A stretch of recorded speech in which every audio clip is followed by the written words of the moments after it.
Hey guys, it's Eero Battery, and today we are doing a battery registration on this BMW 5 Series. To of course register the battery, we need to install a new battery. But before you install the new battery, make sure to take a picture of the top of the battery because you will need that information. This is just a small glimpse of us replacing the battery in this car. It is the same process as the BMW 7 Series. If you want that, I will have it linked in the description below and show a little icon on top too.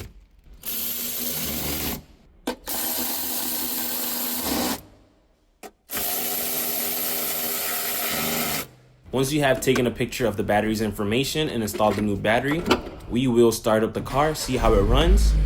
And once we feel like the car is running good, we will turn it off and put it back on into ignition. All right, so we'll connect our scan tool to the car, have it do an auto search the car, give it our VIN code for the car, and then we'll go into common special functions. Let the tablet load and it will ask for battery matching. We'll click on that and then we'll also click on register battery replacement. Then it's gonna ask you some numbers to click. Just click the corresponding numbers.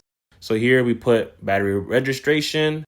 Then we put same parameters. By the way, you would always want to use the same parameters. I would not recommend changing it. Always use the manufacturer specifications for this case. To clarify, the information on the new battery should be the same as the old original battery. Now, if you need any more questions about that, like the actual specifications, you could talk to the dealership, find a service manual, or you could ask the part people like O'Reilly's. They most likely have the information for that as well.